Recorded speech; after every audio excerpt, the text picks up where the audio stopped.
In today's news, qualified or not, Premier to tackle layoffs. UK Green Book framework used. Construction begins for vending zones. ROTARACT cleanup a success. 6th District Carol competition is set. Christmas with Miss BVI. F.O.W. to host retro Christmas party. We have the details of this and much more when 284 News returns. Just give me my service. Yeah. Just give me my service. Just give me my service. Make the switch to CCT and get connected today. Unlimited talk, text, and data. Visit any CCT store or call us at 444-4444. CCT, Life Unlimited. That's just not cricket. No sweat, you're with CG. Remember my street dance battle against Seamus O'Leapsy? I went on to win the title of Miss Irish-ish, set to perform at nursing homes around the world. Then this happened. Seamus on you, Seamus. Anyway, I was covered. Let's bounce. Comprehensive motor cover for damage and more. CG Insurance. Good like that. Hello everyone and welcome to this edition of 284 News. It is Wednesday, December 11th, 2024. I'm Ron Grant, bringing you the very latest out of Tortola in the Virgin Islands. A happy Wednesday is wished to each and every one of you. Thank you so much for joining us. Beginning our newscast, a claim of judicial review has been filed challenging the appointment of Eddie David Ventos as a Justice of Appeal to the Eastern Caribbean Supreme Court. Justice Ventos was appointed to the appeals bench at the beginning of this year during the conclusion of the Dame Janice Pierre's term as Chief Justice and Chair of the Judicial and Legal Services Commission. Former Attorney General of Grenada, James A.L. Bristol, KC, brought the legal challenge, questioning the validity of Ventos' appointment by scrutinizing his qualifications under the West Indies Associated State Supreme Court Order 1967, as well as the JLSC regulations. Bristol, who was a member of the search committee responsible for selecting the next Chief Justice, emphasized that, and I quote, the fundamental importance of the issue of the administration of justice, end of quote, necessitated pursuing the judicial review. The dispute centers on Ventos' qualifications for role. According to Bristol's affidavit, Ventos does not meet the criteria specified in Section 5 of the Supreme Court Order, which requires a candidate to have either served as a judge for at least 5 years or practice as an advocate in a court of unlimited jurisdiction for a minimum of 15 years. In response, Ventos refuted the committee's decision, calling the statements about his qualifications, and I quote, unfortunate and inaccurate, and accusing the committee of acting beyond its authority to comment on his appointment to the ECSC's appeals bench. Now, viewers, the matter was escalated to JSLC Chair Dame Janice Pierre, with both Ventos and Search Committee Chairman Sir Dennis Byron raising concerns to Dame Janice. The committee ultimately stated that it was and remained satisfied that Ventos met the relevant criteria. The matter appears to hinge on the interpretation of the criteria specified in Section 5 of the Supreme Court Order and what qualifies as practicing as an advocate. At the time of the filing, Bristol calculated Ventos' total tenure as a High Court judge and legal advisor, which was calculated at 12 years, falling well short of the mandated 15 years.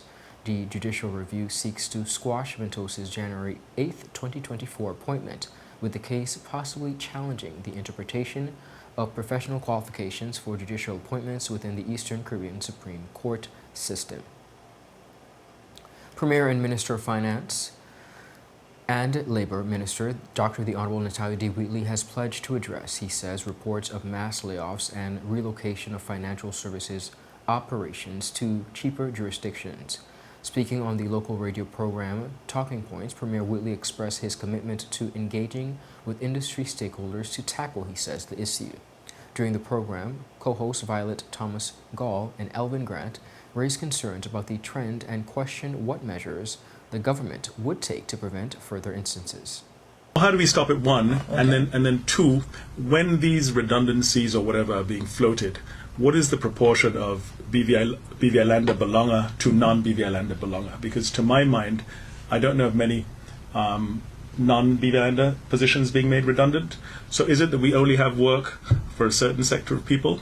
And then what's even more egregious, from my understanding, is some of the personnel that's working in the financial industry here, for example, are going overseas to the different locations and training the personnel overseas on the registry system, Virgin, for example. Right.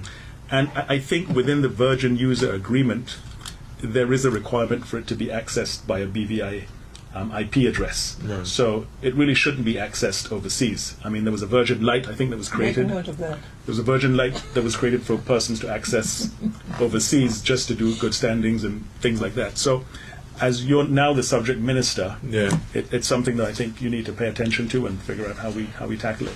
Premier Wheatley acknowledged the seriousness of the issue, noting that such developments are contrary to the territory's interests. He emphasized that while the financial services sector significantly contributes to government revenue, it is equally important to ensure employment opportunities, especially in senior positions, that are accessible to locals. What you describe, what I've heard from others as well as happening, is not something that I support. The Virgin Islands is a gold mine, because of what we've built with the financial services industry, primarily based on our laws, a system of laws. It's been able to bring prosperity to many individuals and persons, not just here but around the world. We've created value for persons through this industry. But it's not a situation where you'll be able to just take and not give. We have a lot of talented individuals here, persons who are more than capable. I have family members in the business. I know how hard they work. And, we don't want a situation where our laws, our products are being used to enrich companies and then the people are not able to benefit.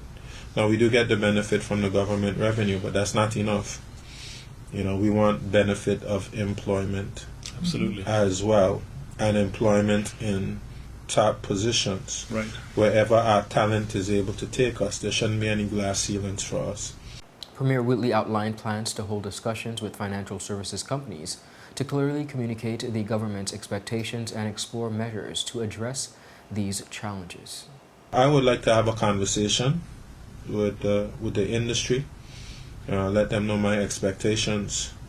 But certainly we're willing to, if we have to take additional measures to prevent things like that from happening, we'll have to take those measures.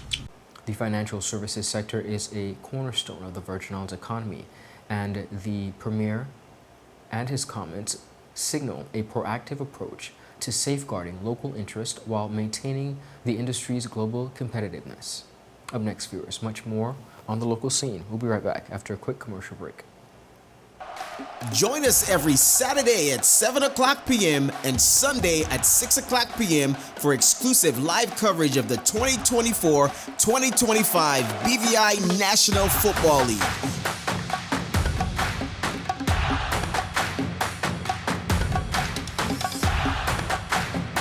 Only in CCT Live, Channel 284. Don't miss a single day. Sign up today by calling 444-4444 or visit cctbvi.com/live. Your football season starts here. Attention Anegada residents! Attention Anegada residents! CCT is coming to you! That's right! CCT will be visiting Anegada every third Wednesday of the month. Need to pay your bill? Sign up for a new service? Or have a customer service concern? CCT has got you covered. No need to leave the island. CCT is here to make staying connected easier than ever. Mark your calendars for every third Wednesday starting October 16th and visit us for all your CCT service needs. For more information, call us at 444-4444 or follow us on any of our social media pages. See you soon, Anegada.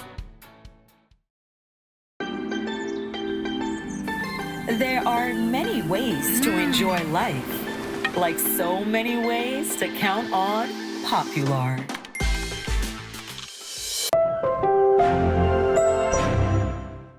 Welcome back, everyone, and thank you all for sticking with us. Moving right along, the Terence B. Lettsome International Airport runway expansion is being developed using the United Kingdom's Green Book process, a comprehensive appraisal framework designed to ensure the effective evaluation, monitoring, and implementation of public projects.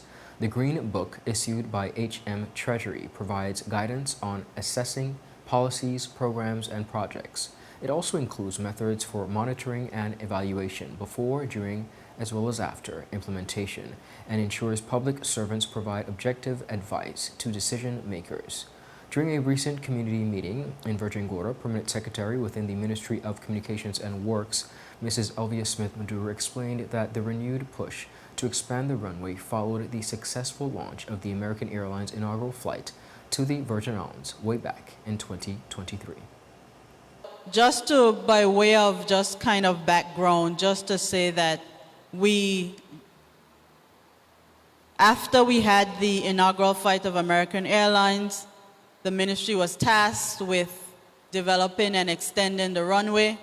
We began with a visioning exercise where we had stakeholder consultations, and then we had a visit to the UK where we spoke with FCDO on the project, and they gave us their blessings in principle to go ahead, gave us some advice, and so we are developing this project in line with the UK Treasury Green Book process. And that takes a certain course of action that we need to do, and this meeting tonight is part of that process, where we would come to the public just to discuss the project, get your input and feedback, which would help us to shape what the project will ultimately look like. Minister for Communications and Works, the Honorable Kai M. Reimer, emphasized the significance of the Green Book framework, noting that this is the territory's first project adhering to the UK-mandated business case process.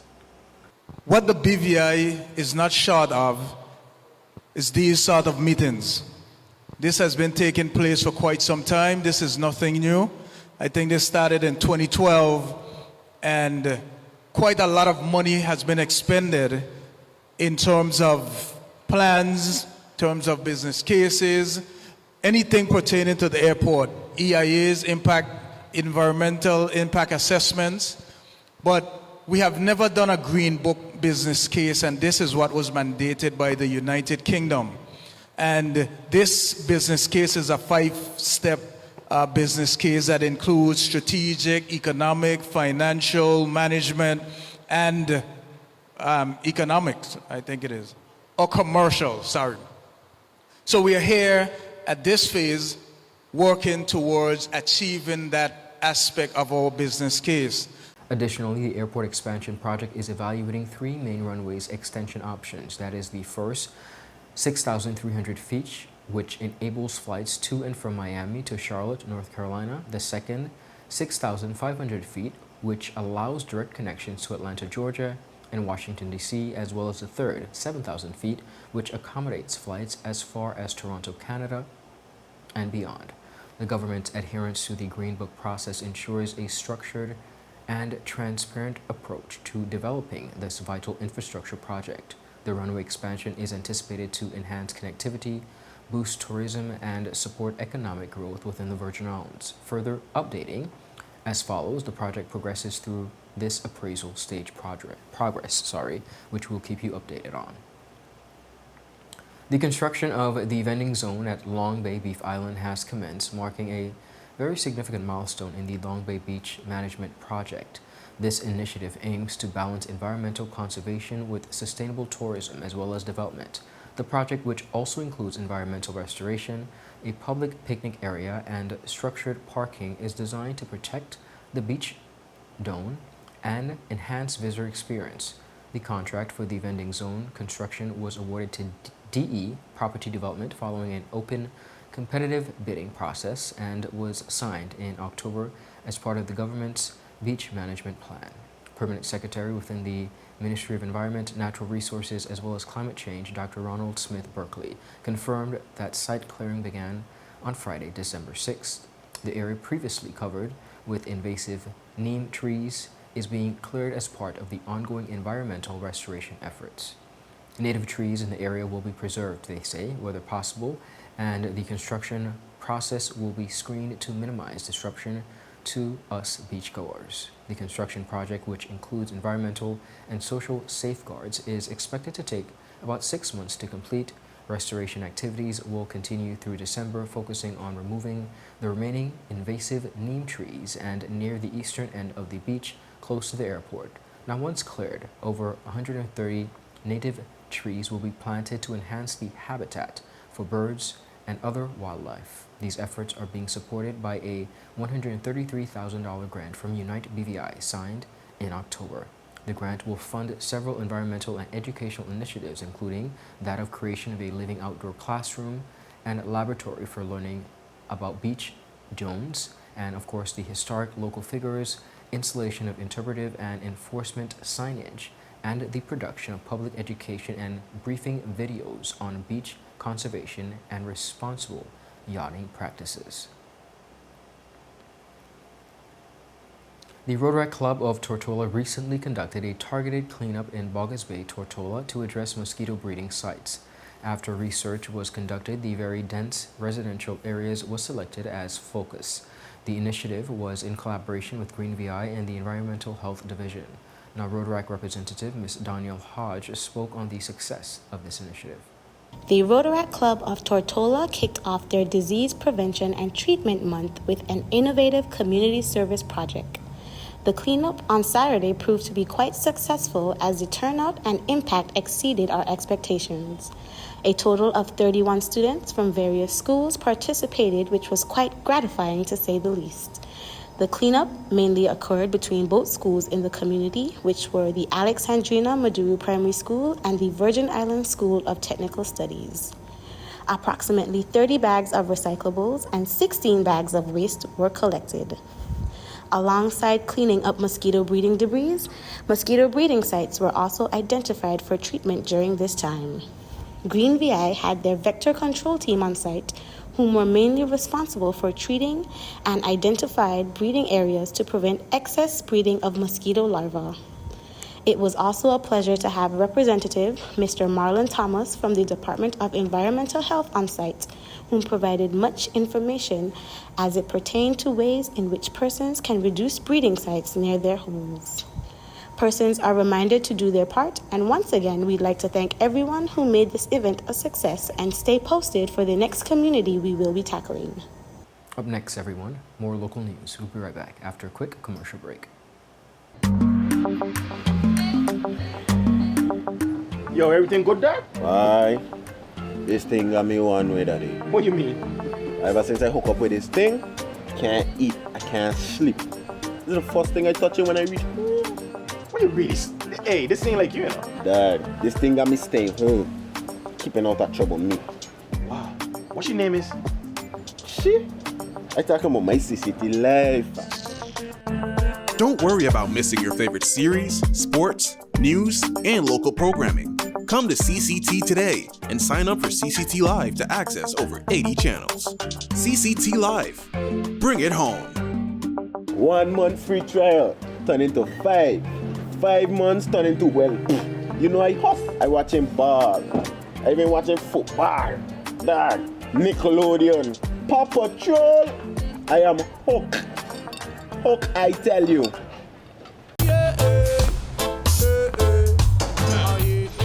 Father Jesus, that line here long like church service. Alright, do enjoy the rest of the day. Next customer line, please. Wait, hold on a second. Yes, Sonny boy, come, yes, Good Sonny. morning. Good morning, Sonny boy. Hold on there. You must have cut front of people. It's okay, I'll take care of it. What? No man, forget you. How may I assist you? Yes. You want top of power? You want top of power? Join the prepaid party with CCT and enjoy more affordable data plans, more top-up promotions, more savings with hero bundles, and more value for your money each and every Tuesday with Top Up Turn Up Tuesday. Visit a CCT store today or anywhere CCT Top Up is sold and top up your phone. 5, 10, 15, 20, 25, 30. You want top of power?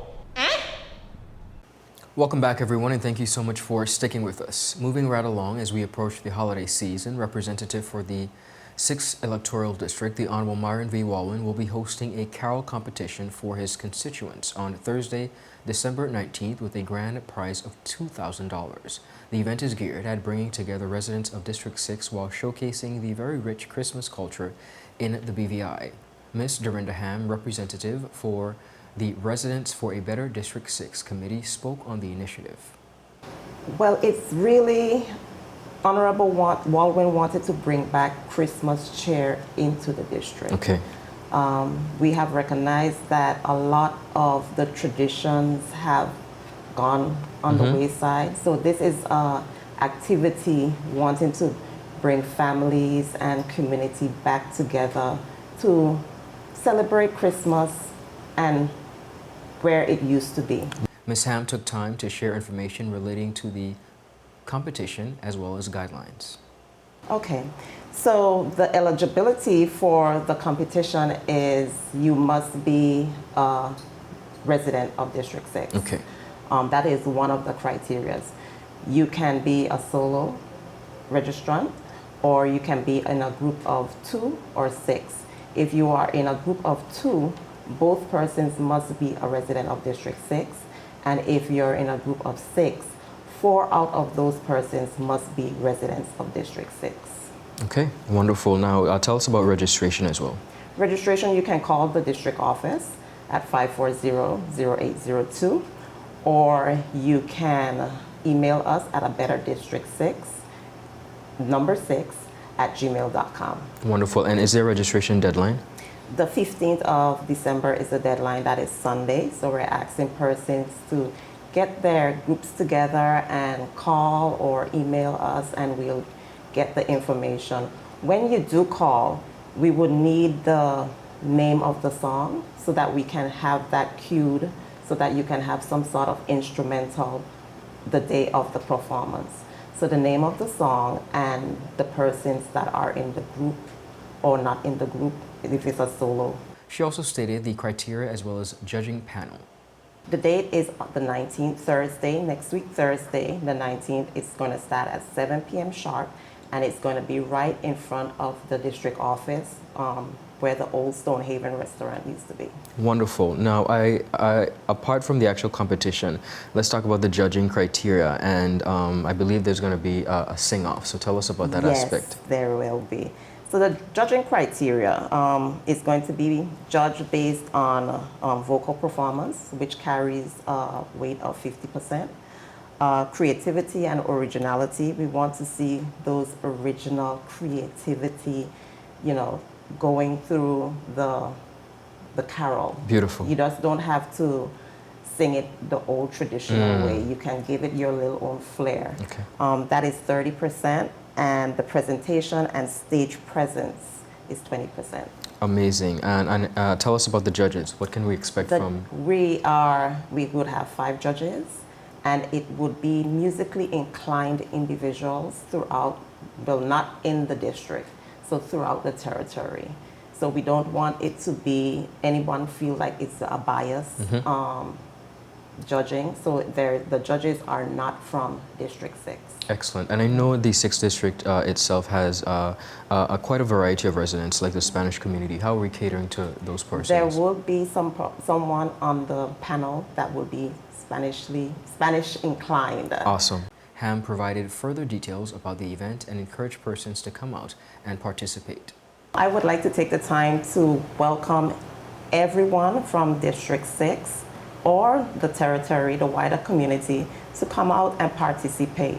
Church groups, schools, you can come, you can register, as long as you meet the criteria. We welcome all. So come out. Registration ends on December 15th, and let's make it a grand, wonderful affair. For the full interview, visit all Tweet4 media platforms.